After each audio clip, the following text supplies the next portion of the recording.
Good morning. I'm Josh Makler. I'm the United States Attorney for the Southern District of Indiana.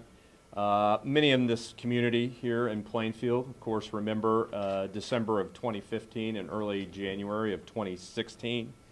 In response to some very specific, very graphic threats over social media that threatened mass shootings, bombings, and violence in this area, on December 17th, 2015, Plainfield High School closed the school for a day. Subsequently, Danville High School did the same and closed their school for a day. Those threats further led to the closing of the shops at Perry Crossing on December 18th, 2015, and a movie theater there. The shops were reopened after law enforcement searched the area and used bomb-sniffing dogs. When school resumed in January here in this area, students were not allowed to bring backpacks to school, and the police were stationed outside of the school buildings. This was in response to threats from an individual who labeled himself, who was only known at that time as Brian Kil, K-I-L. His stated goal through social media, which we received, in his words, he wanted to be the worst cyber terrorist that ever lived. The evidence showed he was well on his way to achieving that goal. He victimized individuals in 10 federal districts. Brian Kil used a similar pattern to commit his crimes, each one involving exploiting our youth. Through social media, he would contact victims, usually minor girls. He would claim to have pornographic images of those girls. He would threaten to release those images on social media unless they would send him more images of themselves, more pornographic images. This is commonly called sextortion. He continued repeating those requests, and here in Plainfield, we found out what happened if you refused to comply. He made very specific, very clear threats to the school in Plainfield. Those threats are very graphic. I won't repeat them now, as I cannot. But he threatened to kill the victim at the school, to kill the victim's entire class, to claim to have pipe bombs, a rifle, firearms. He made similar claims with regard to Danville Public High School, threatening to kill people he considered as subhumans, and he made threats specifically with regard to the shops at Perry Crossing, threatening to deploy bombs and then shoot people as they left the shopping mall. Law enforcement responded here in this community and federally.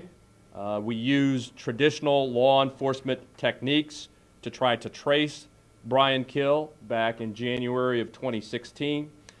We have an excellent group of cyber investigators, but those techniques initially proved ineffective. The individual labeling himself as Brian Kil used what is referred to as the Tor network, T-O-R. This was a sophisticated dark web which allowed him to mask his IP address. He thought he could not be found, and in the cyber world, this was the modern equivalent of looking for a needle in a haystack. Many have forgotten about this case. I doubt in this community, but many have forgotten about this case. But the team of investigators behind me never forgot about this case. On Thursday, August 3rd, 2017, a team of agents from the Federal Bureau of Investigation, the Indiana State Police, the Plainfield Police Department, and the Brownsburg Police Department, as well as law enforcement agents from California, executed a search and arrest warrant at 9617 Eucalyptus Drive in Bakersfield, California. The judge in California issued a federal no-knock warrant, which allows agents to enter without announcing their presence. This was because of the fear of destruction of evidence. At that address in Bakersfield, California, computer equipment, removable data storage, like thumb drives, were seized, and an individual was taken into custody. That individual is Buster Hernandez, age 26, of Bakersfield, California. He was arrested on a federal arrest warrant issued on August 1st, 2017, out of the Southern District of Indiana. On Friday, August 4th, 2017, Hernandez appeared in federal court in Bakersfield on the federal charges out of the Southern District of Indiana. There, a federal judge ordered him held without bond and removed in the custody of the United States Marshals. He is now being transported in custody to the Southern District of Indiana to face those charges. Here at this press conference, I am here to announce that the cyber terrorist who we knew as Brian Kil has been arrested. His name is Brian Hernandez, age 26 years, and he will face federal charges in the Southern District of Indiana.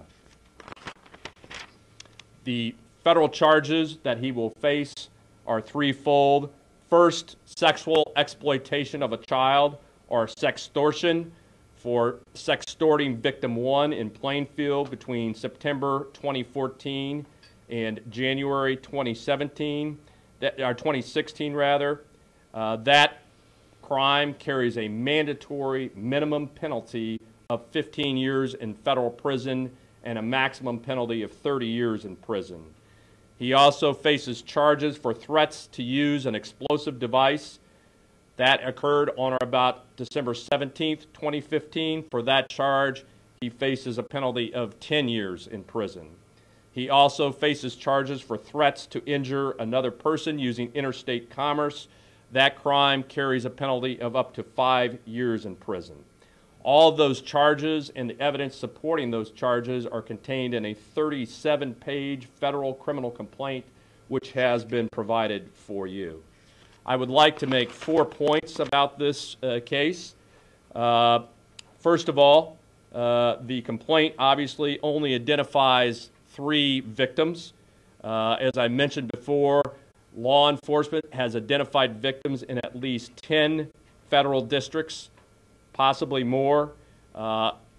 If you think you are a victim or you know of somebody who has been a victim, there is a website to contact at the FBI. It is the word TIPS, T-I-P-S, period, FBI, period, gov, G-O-V. So it's tips.fbi.gov, or call the number 317-595-4000. As I mentioned, the complaint identifies 3 victims. The first victim from Plainfield, victim number 2, who was sextorted from the state of Michigan, and victim number 3, additionally, who was sextorted here in the Southern District of Indiana. And as detailed in the complaint, the sextortion that Mr. Hernandez, also known as Brian Kil, used was so strong as it caused that victim to attend a community forum that was held at the Plainfield High School on January 19th, 2016, and report back to Mr. Hernandez what in fact was going on and what law enforcement was looking for. That's point 1. Point 2, which is a question I'm sure that is going through all of your minds, is how did law enforcement catch him? On this, I'm going to be fairly cryptic. Mr. Hernandez, aka Brian Kil, stated he wanted to be the worst cyber terrorist that ever lived. Certainly in our society, there's always somebody that's standing up, trying to take that title now that he's been arrested. And all cyber terrorists have a goal not to be caught. They use the technology that in social media that we all enjoy, that does so many good things, and the privacy laws that we all have that do so many good things to their advantage. As I mentioned earlier, he used the Tor network and the dark web, which allowed us not to be able to find his IP address.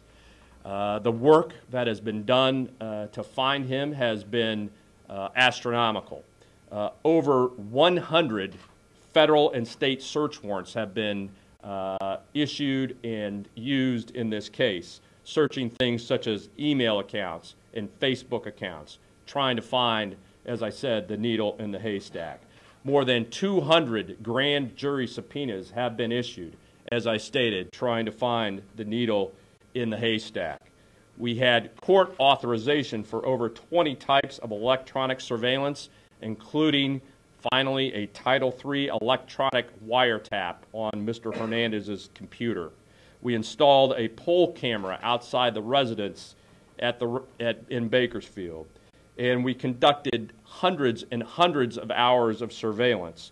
And this is not just visual surveillance, although we did that. This is online surveillance, looking again and again for the needle in the haystack. That's how law enforcement caught him.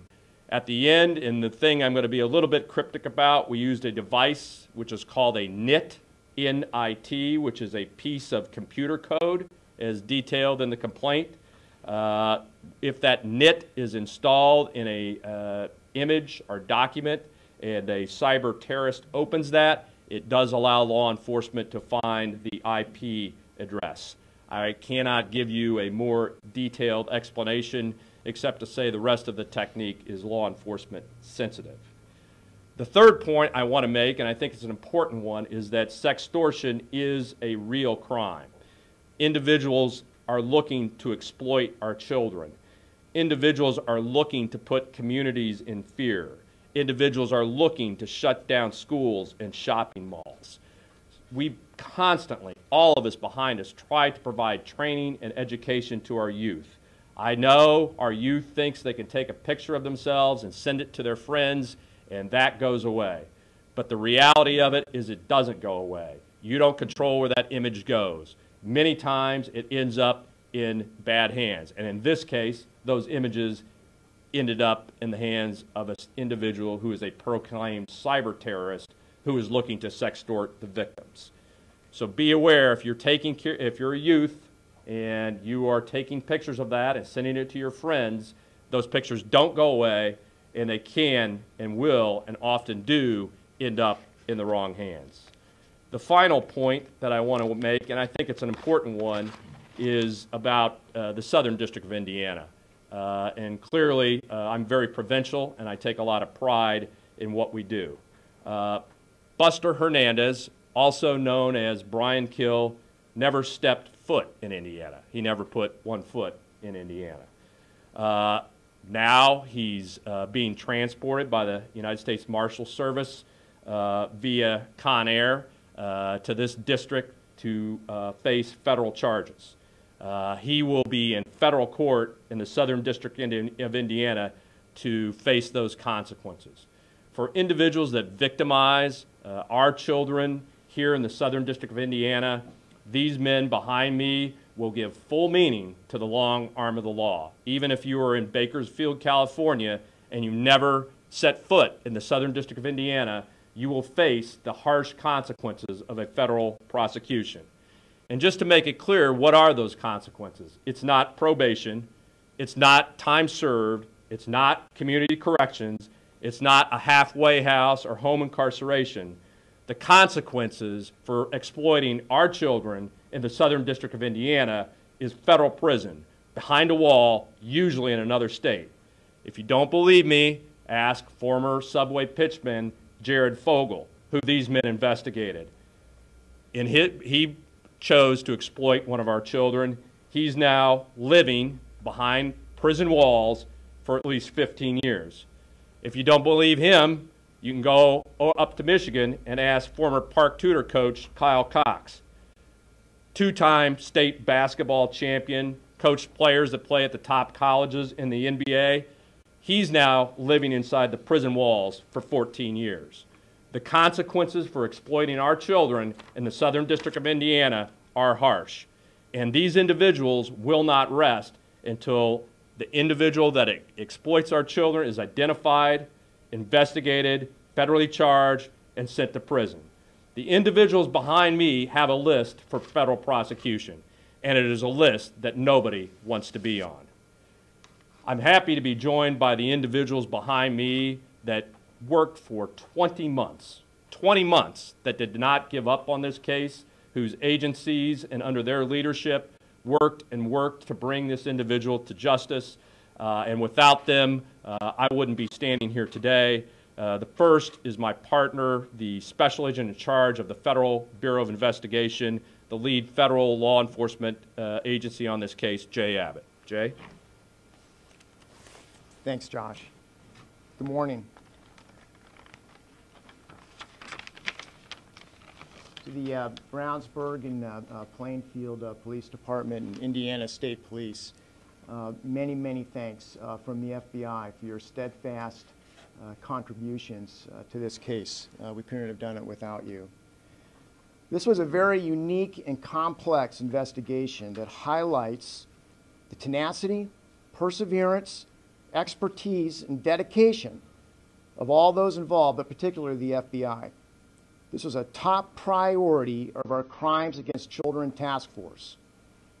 Innovative techniques were utilized, solutions to difficult problems were created, and partnerships with key private sector partners, not often done, were developed, all to bring this case to a very successful conclusion. I want to especially recognize Assistant Special Agent in Charge Greg Massa, Supervisory Special Agent Mike Langeman for their hands-on leadership in this matter. I especially want to recognize Special Agent Ryan Barrett and Special Agent Andrew Willman for their investigative expertise and tenacity. They never gave up. They knew what this meant to the community, and they never gave up. It took a team with many contributions, but these individuals, with Brownsburg Police Department's Jennifer Barrett and Assistant United States Attorney Tiffany Preston, made extraordinary efforts to advance this case, and of course were absolutely integral to its success.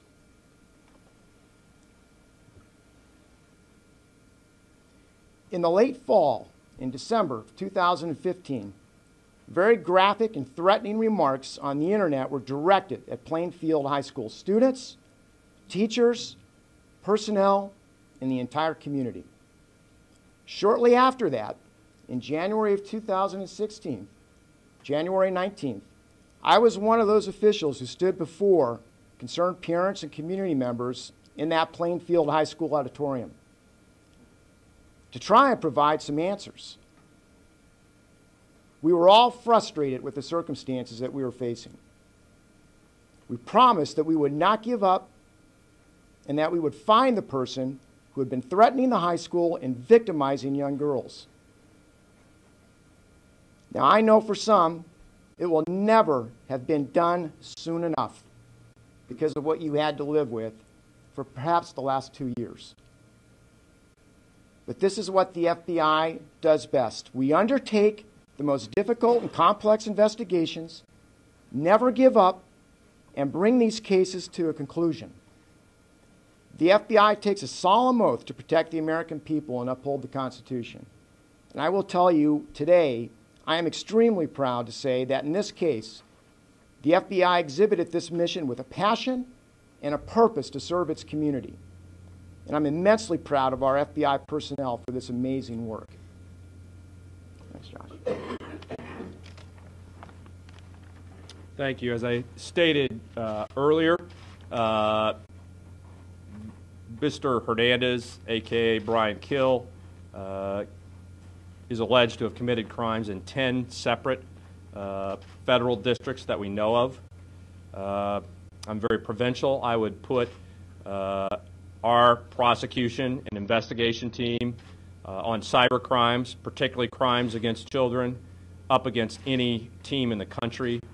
One of the reasons is our long-standing partnership with the Indiana State Police, who have been leaders for many, many years in the investigation of these type of crimes and has selflessly devoted the resources necessary to prosecute these type of crimes federally.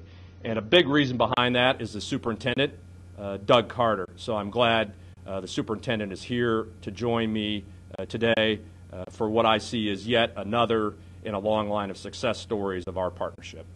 Superintendent. Thank you very much.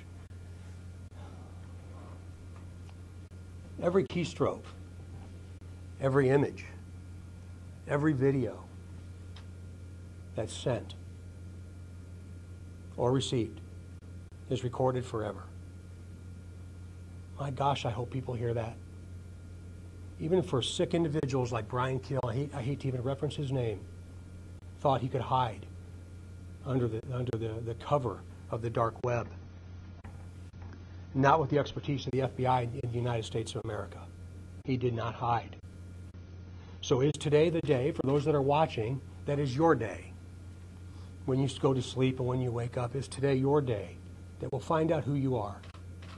I certainly hope so. I couldn't be more proud to serve with the people that I'm standing with today, because I know that the level of sacrifice and commitment is absolutely the most significant part of who they are, but most importantly, what they represent. To the community of Brownsburg, Plainfield, specifically Plainfield, it doesn't sound like it was that long ago, and probably many people thought that since we were at a place where we couldn't do much more, we weren't doing anything. And by golly, nothing could be further from the truth. And unfortunately for me, I'm having those experiences all over Indiana right now. But nothing could be further from the truth. And we will do everything within our power every single time, sometimes at personal expense. And I'm okay with that too. Number 3, to the victims, the young victims in Plainfield, in Indiana, in the Midwest, and around our country. My gosh, I hope you'll accept my sincerest apology. But also know that we will do everything within our power to help you always. We will always, always do what we can do to help you. To the moms and the dads, and to the teachers, and the administrators, and the business owners here in the city of Plainfield. You taught me a lot, very personally. You taught me a lot. You taught me a lot on that January day when I was able to stand with my dearest friend Jay Abbott in that auditorium of what happens when a community coalesces around each other. When you realize the value of human life and you realize the value of your day.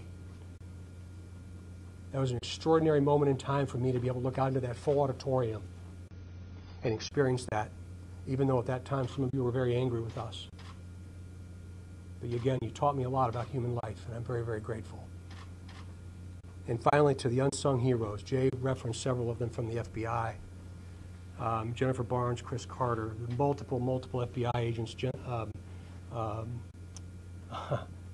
Jiminy Christmas. The folks that work so tirelessly behind the scenes, knowing that they probably will not get the return that they give, but that's also something that they're willing to do. I'm very, very grateful. So from a very appreciative superintendent of the State Police in Indiana, I say thank you. And with my sincerest of gratitude, thanks and respect for those that I'm standing with today. Thank you, Superintendent. I appreciate it. This case obviously had a local impact here in specific communities, and we had partnerships with those local police departments who worked right alongside us and never gave up to solve this case. I'm happy to have the Plainfield Police Chief, Daryl Krager, with us here today. Chief. Good morning. First off, I would like to give my sincerest thanks to this task force that worked on this from almost the beginning. These gentlemen here, especially Superintendent, who gave me a lot of encouragement when things looked pretty bad and gloomy. I also like to recognize Plainfield Town Board, Plainfield Police Commissioners, Plainfield school officials, who all understood what we were up against. And almost from the beginning, They told us that this would take a long time to solve. And they weren't kidding. As an old saying goes, a 1,000-mile journey begins with the first step. Our first step started in late December 2015, and 2,074 miles later ended in Bakersfield, California. While Brownsburg and State Police and myself, our officers may not have been with these men when they did that search warrant, we were certainly kept in touch with them. They let us know as soon as it happened, and I, for one, needed some good news after a long week of last week saying goodbye to 2 of our fellow officers here in Central Indiana. I'm sure that many of the Plainfield town officials and school officials would love to get up here and talk also, but I just know on behalf of them, this has really brought a good solution, a final solution to this case. And I just want to tell the people of Delphi that their case too will be solved with these gentlemen, that their agencies behind them.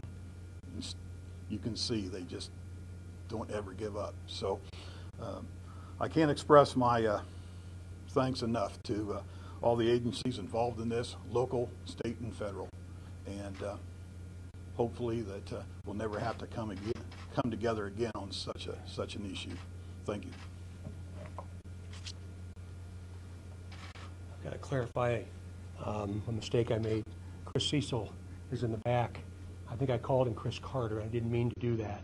But Chris and Jennifer Barnes, both are sitting in the back, and I'm so very, very proud of the service. Thank you all. Thank you all so very much. Present with us today is another one of our partners who worked on this case, Brownsburg Chief of Police Joe Grimes. Chief. Good morning. I would just like to take this opportunity to show my appreciation and gratitude to the FBI, U.S. Attorney's Office, State Police, and Plainfield Police Department. Without these type of partnerships, resolution does not come to these types of cases. We're fortunate that the diligence of the men and women that work alongside with the FBI were able to come to fruition and bring this individual to justice. We appreciate this opportunity, continue in this partnership, and we look forward to continued growth and development in order to safeguard our young men and women within our communities and to safeguard our communities. So thank you. Thank you, Chief. Questions? Josh, obviously you've read all the Facebook postings and it's back and forth. Would you care to characterize basically what would appear to be a very malevolent, hateful mindset that not only wanted to sow chaos, but actually to sow terror into the hearts of anybody, as well as mocking law enforcement, but you're never going to find me? Sure. So you read the complaint. It's very graphic. The individual who called himself Brian Kil wanted to be the worst cyber terrorist that ever lived. Certainly in 10 federal districts, he engaged in a pattern of behavior that was cruel, I think the evidence shows, to his victims. And when the victims, many of whom had enough courage to say enough is enough, he turned his attention on the town, and in this case, in the town of Plainfield, threatening not only his victims, but as shown in the complaint, threatening the teachers, threatening the fellow students, threatening people in shopping malls. The definition of terrorism is exactly what occurred in this case. I think we can see from the amount of people here from the town, they are relieved that that individual has been arrested. And as the United States Attorney, I cannot disagree with Mr. Brian Kil, Mr. Hernandez, who labeled himself as wanting to be the worst cyber terrorist that ever lived.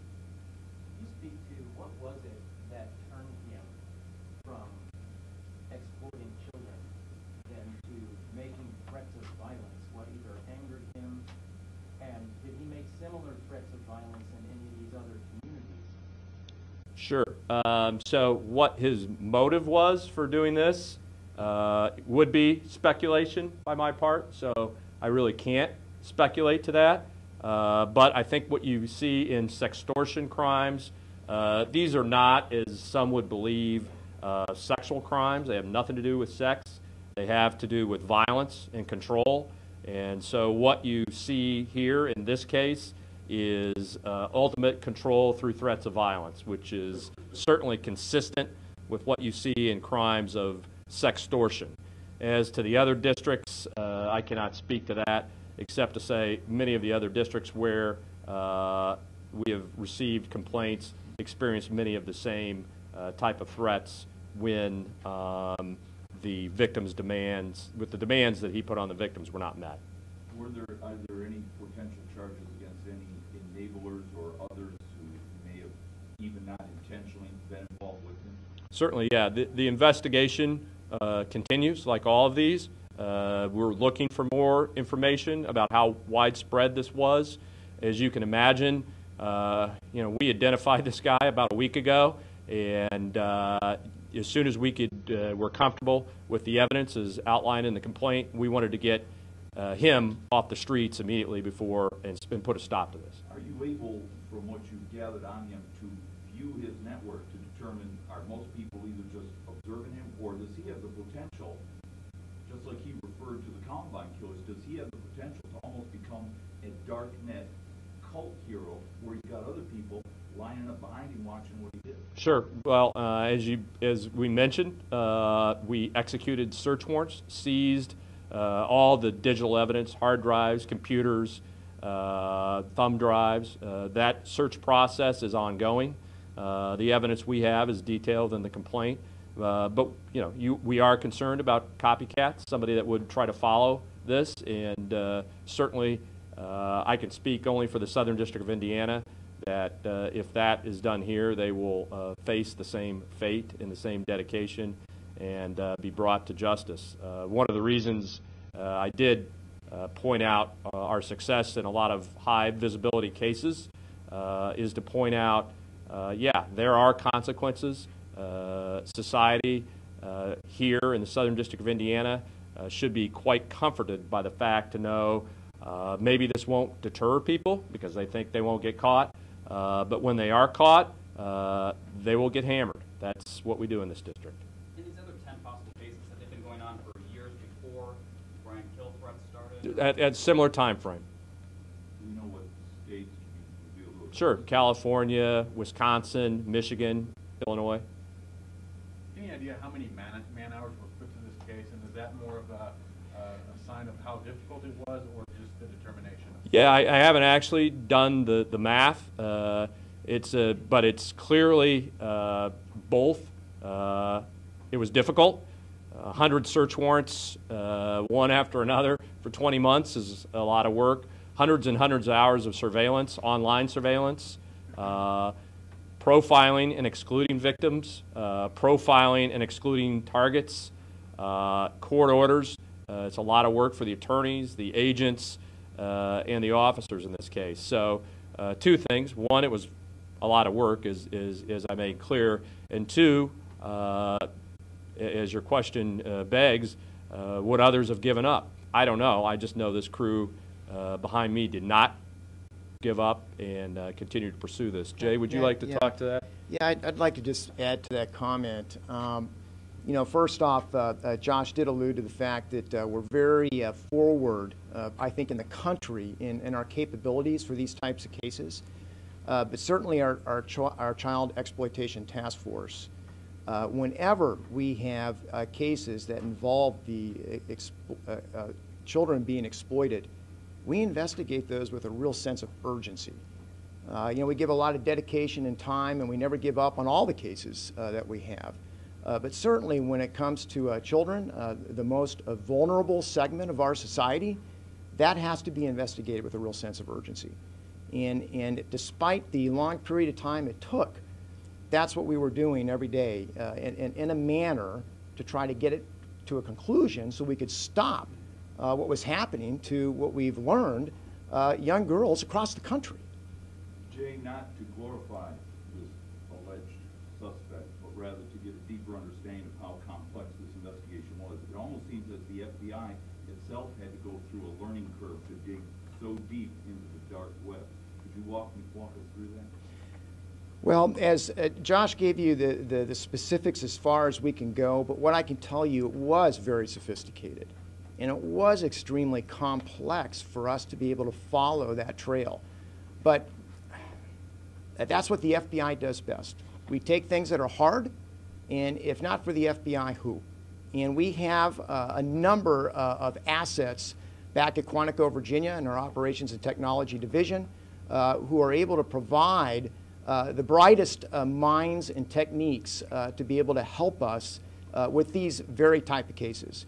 And we did have that type of help from our national resources in the FBI back in Washington, D.C., and at Quantico, and other very capable minds within the FBI to help us. Was your Quantico support staff able to share with you any psychological makeup they made as you pursued Brian Kil? Yeah, absolutely.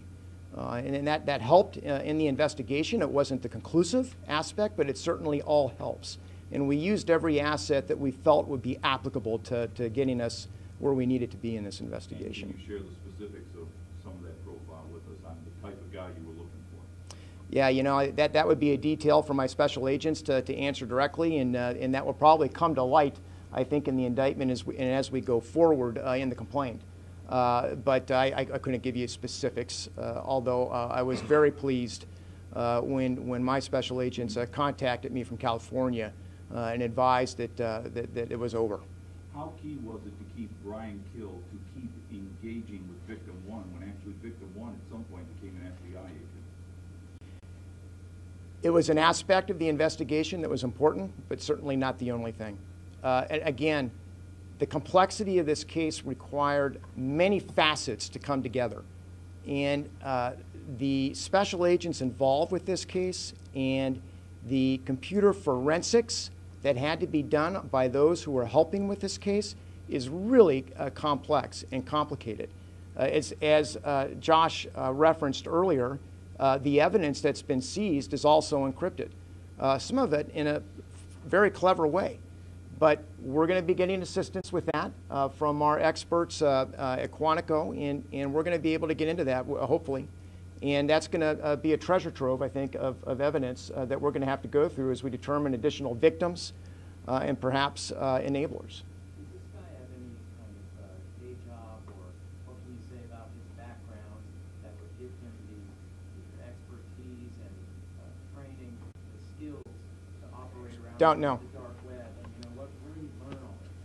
I could tell you, and this is in the criminal complaint, that we obtained a Title III to monitor his electronic messages that were sent from the computer that we identified. The crimes were ongoing.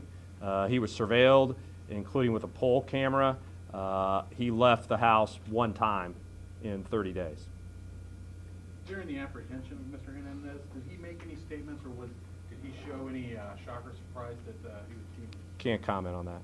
You talked about all these federal resources that were also part of it. There was a lot of state resources as well. You guys have a really good working relationship with the state police task force, and they were instrumental in trying to get this guy off the street. Yeah, Indiana State Police is one of, again, we are so lucky to be in the state of Indiana, particularly in the Southern District, because of the expertise that's been developed in this area.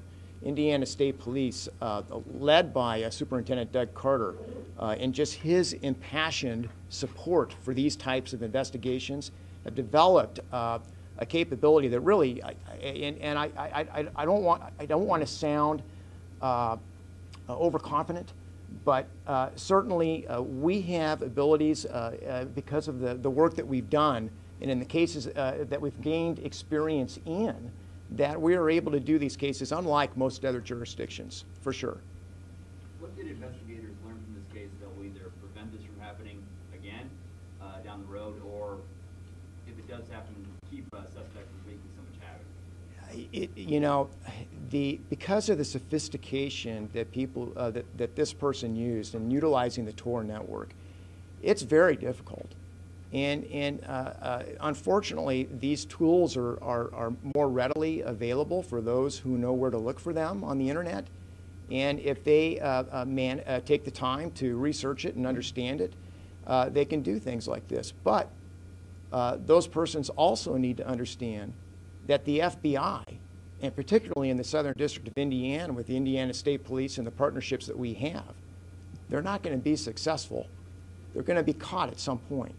And the learning curve for us on this, we knew what we had to do, but things have to come together in a certain way for us to get success, and that's why it takes a long time. And then we also have to be as certain as possible.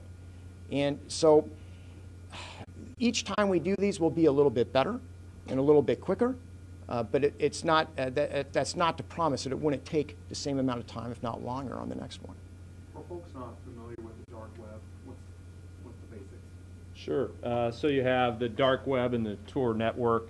So if I logged on to, or you logged on to your computer at home, it'd take about 2 court orders to identify one to the service provider and then one to somebody that holds a big block, Sprint, AT&T, and they could say, here's the subscriber for that computer. For the Tor network or the dark web, you can install something that randomly puts your computer through about 20, 30, 40 random other addresses, IP addresses throughout the world, all run by volunteers, all anonymous, which allows you to mask your IP address, particularly when you use numerous IP addresses, numerous Facebook accounts. This was really looking for a needle in a haystack. The 100 hours of surveillance online and search warrants were to exclude addresses, to focus on one, and then using the specific data code or NIT, that would probably be the only way you could identify the IP address, and having, in this case, Brian Kil or Mr. Hernandez upload an image onto that, which allowed us to identify his IP address at that time and be able to react very quickly with the court orders to identify that, and then follow through with the physical surveillance and electronic surveillance of his communications and his comings and goings. But it was very, very difficult. There's nothing illegal about the Tor network or the dark web, and there's nothing illegal about people wanting internet privacy. I completely understand that and respect that. All of us do. We respect the Constitution. But it does make it difficult when somebody uses that. And as you've seen, we follow the 4 corners of the law. We did not secretly get somebody's internet. We did not secretly steal anybody's emails. We went through a judge on everything we did, or through our grand jury, to do this case the right way, so it'll stand up in court. Do you have any priors? Can't comment on that. This NIT technology that you use, I'm reading through the indictment. Is this something sort of like a virus that you put on an image that the suspect then downloaded and put onto his computer? That's about as good an explanation as I'm comfortable giving you. But yeah, it's a code of data that law enforcement can embed, and when that data code is embedded and the bad guy uploads it onto his computer thinking he's going to get an image or a message, that allows us to immediately identify the IP address. The cyber terrorists are getting better at that and knowing when that NIT is included, so that's why I can't get more specific about it. And sometimes they can identify when they've uploaded it and quickly change their IP address. But yeah, that's a fair characterization of what the NIT is. Okay, folks, thank you very much.